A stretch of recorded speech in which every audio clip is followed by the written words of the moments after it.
West Keel Church, set on a lofty point of the southernmost escarpment of the Lincolnshire Wolds. Stand near the porch and look south. An astonishing sight lies before you. The great flat carpet of fenland. Mile after mile with flat fields stretching to the horizon.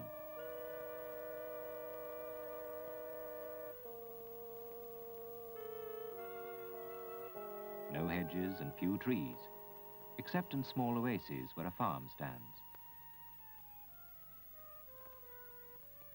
Long, featureless ditches. Roads, straight as a die, leading apparently nowhere, but to more flat fields and more featureless roads. Some landmarks there are. A church with its tall spire surrounded by a village. An old trading windmill, perhaps. Or a railway running along a raised riverbank. For this is man-made country, won back from the swamps that once covered this land. Not the landscaped country of stately homes, parks and woods, but the country of workaday man. The richest agricultural land in England. The land of corn and sugar beet and potatoes. And in spring, of unexpected splashes of colour which herald the flowering of the bulbs, which have become so much a part of the fens. And the never-ending hoeing of the row crops.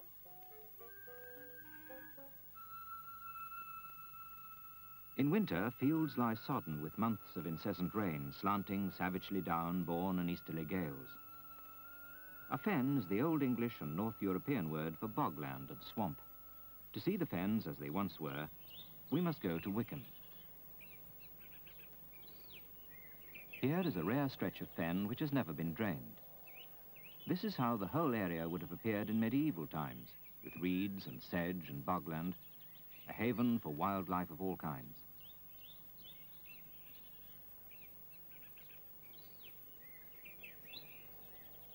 It was in such desolate swamps, today turned into highly productive farmland, that within 200 years of the Romans leaving, monasteries were built. Here, Crowland Abbey, now ruined and standing like the hulk of an enormous ship, was founded in 713.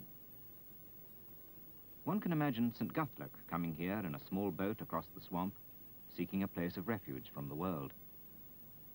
Abbeys like this, in solitary surroundings, were sanctuaries for those who sought the contemplative life. The north aisle of the old abbey is now the parish church. In the town near the abbey is a unique medieval bridge built as a triangle to cross the point where once 3 streams met. It stands now isolated on dry ground, but it serves as a memory of olden times when all around was covered in swampland.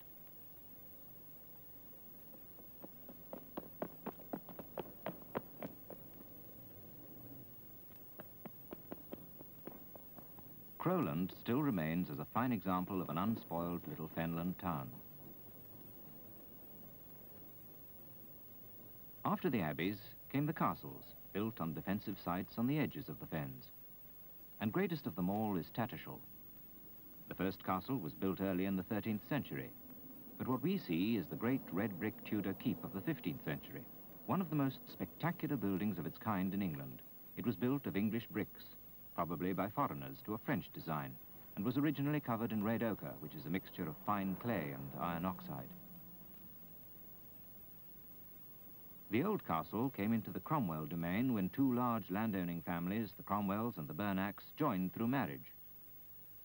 It was the 3rd Lord Cromwell who built this castle. He'd spent a lot of time in France, where such large keep towers were still normal features, and this gave him the idea of having one built at Tattershall. The French influence is much in evidence in this narrow vaulted corridor leading into one of the great chambers.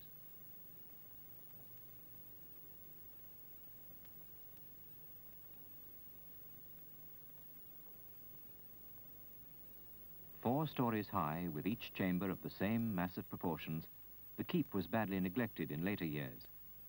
The floors fell in and speculators sold the chimney pieces to America. At the 11th hour, the great Lord Curzon bought the castle, got the fireplaces back, and restored the building.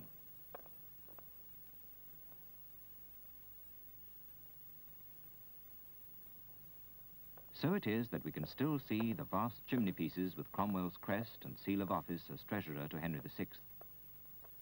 These later Tudor castles were built to impress. The defensive-looking battlements were mostly for decoration. The view from the turreted towers were once of mile after mile of desolate fens. These have been transformed into neatly channeled drains, with a village on one side and a pleasure lake formed from a gravel pit on the other. Perhaps the most dominating of all is the military airfield, from which jets screech overhead on their daily flights. As well as building castles, the nobles made a few half-hearted attempts at draining. But it was the 14 adventurers, merchants led by the Earl of Bedford, who in 1630 risked their fortunes and employed Cornelius Vermuyden, a Dutchman, to drain the fens. He made, firstly, a new straight channel to relieve the great Ouse. 20 years later, a parallel cut was done, which became the main channel of the Ouse. Hundreds of small wind pumps lifted the water from the small drains into bigger ones, and so on until the water had been pumped into the large cuts. In time, steam pumps took over the work, turning paddles to lift the water. They recorded their sense of achievement of the use of steam with this verse: "These fens have ofttimes been by water drowned, science a remedy in water found. The power of steam, she said, shall be employed, and the destroyer by itself destroyed." Steam gave way to diesel and then to electricity. The modern pumps are small, self-operating, and carry on the work started all those years ago by some 700 little wooden pumps which have disappeared off the face of the fens. Gradually, all these cuts converge as they flow towards the sea. At Denver stand the great sluice gates built by Vermuyden and rebuilt 185 years later by Rennie. A vast complex of sluices and tailgates now controls the levels of the enormous confluence of waters to and from the sea, since the greatest danger nowadays is flooding from the Wash.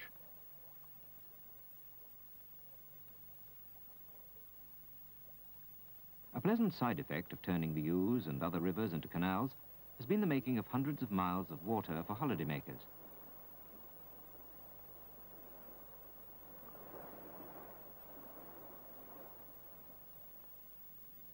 One far-reaching result of draining peatland can be seen at Home Fen. Looking for all the world like a Victorian lamppost without the lamp stands this metal post. In 1848, this was buried into the peat until its top was level with the ground. During the next 130 years, the ground level had fallen by over 13 feet as the peat dried out. And as the peat dried, soil erosion became a serious problem in the flat, hedgeless and windy countryside. This drying out and subsequent fall in ground level has been widespread, the consequence of making the fens the most fertile agricultural district in England. This can be seen in many places where rivers run above the surrounding land. The old Bedford River here would soon spill out over road and fields in winter if it weren't for this huge bank. As summer approaches, crops begin to show promise of the high yields to be gathered in the autumn. Potatoes, row after endless row of carrots, vast fields of barley shimmering in the constant fenland breezes. Early in the century, a new crop was introduced: bulbs. The land and climate are so similar to Holland, home of bulb growing, that starting with a few acres, there are now over 10,000.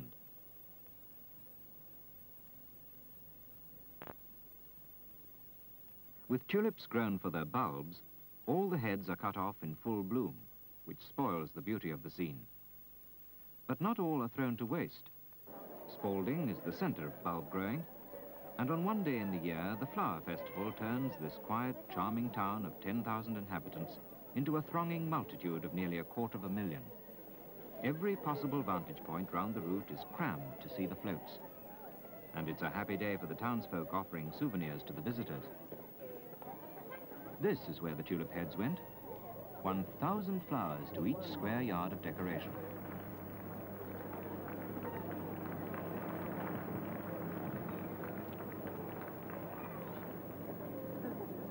Bands and troops of performers come from all over, and the grand design for this year was decided upon as soon as the last show had finished.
The festival has passed, leaving the River Welland to flow through Spalding, once more a charming country town. Spalding's neighbour, Wisbech, is by contrast the centre of fruit growing.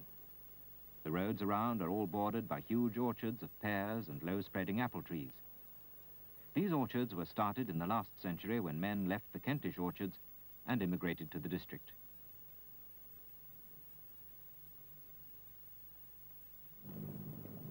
Wisbech is a distinguished town with the River Nene cutting a deep tidal channel through its midst.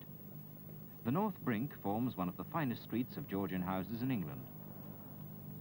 Peckover House, built in 1772 by the banking family, is the centrepiece.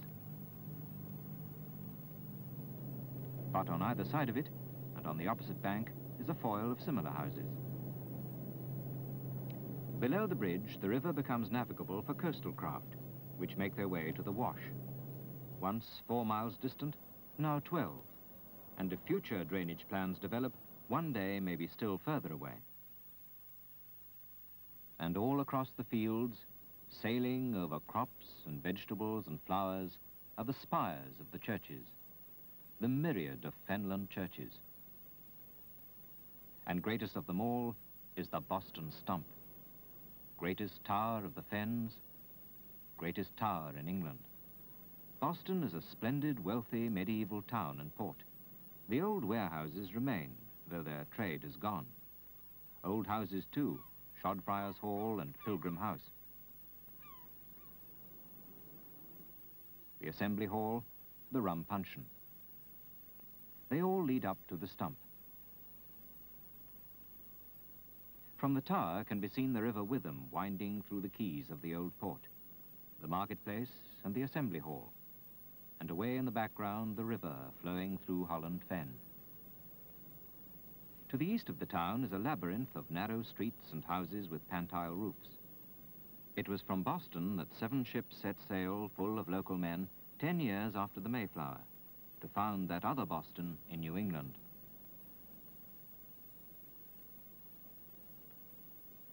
On the River Ouse across the Wash stands Boston's medieval rival, King's Lynn, which has been called the most romantic town in England. It owed its importance to its strategic position as the great port of the Fens and Middle England.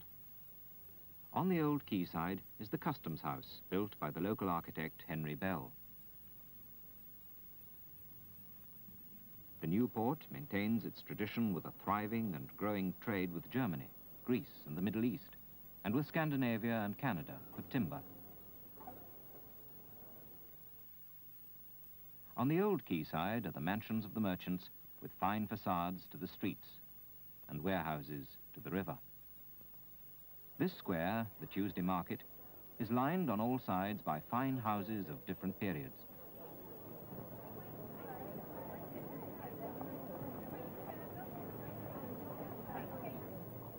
The square is presided over by the Duke's Head, built by Henry Bell in 1683. Here, for 800 years, this huge square has been thronged every Tuesday with eager customers.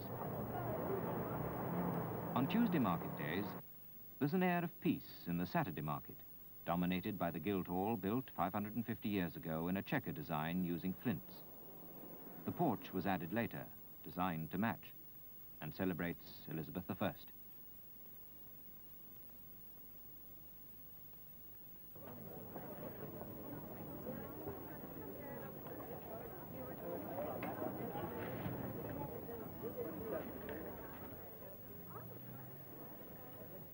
Among other old quarters of the town is Nelson Street. It has an almost complete group of old merchant buildings. One of them, Hampton Court, has timber and brick nogging on its upper story, washed with red ochre. The courtyard opens to the street and to the warehouse on the quay behind.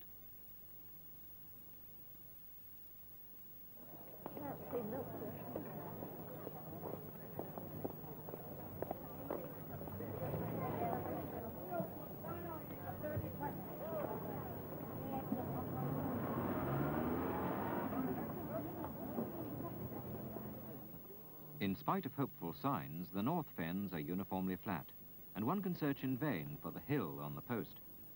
But further south, in the early days, many of the villages were built on small islands, hillocks which stood above the surrounding swamps. The village of Sutton is one that sits astride one of the 14 small hills around Ely, the largest of them all. Ely Cathedral, most awe-inspiring landmark in the Fens, is truly magnificent. In outline, it differs from every other cathedral, with its immense western tower and its unique lower octagon and lantern, which is supported by 8 colossal oaks, each 60 feet long. Not content with the height of the western tower, at the end of the 14th century, they crowned it with a 60-foot pinnacled belfry.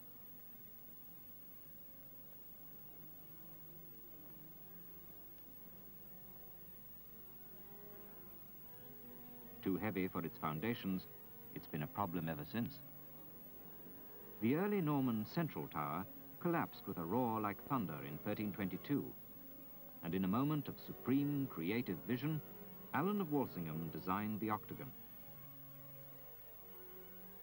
Inside, the light from the lantern streams down on the crossing of the transepts.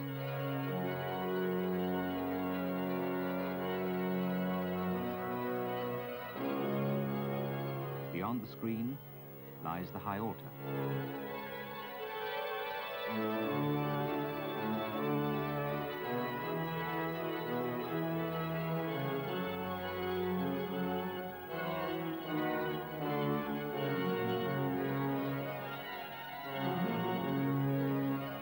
The nave is simple, superb.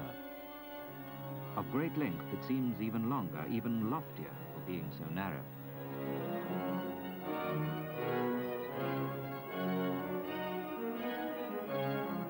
Stand here under the painted ceiling and watch the sunlight and shadows crossing it is unforgettable. Ely Cathedral, built to the glorification of God and the reclamation of man's soul, sits upon its island and watches over fen and man. Fenland man, whose ancestors took the flat wastelands of swamp and bog and turned them into a green and fertile countryside.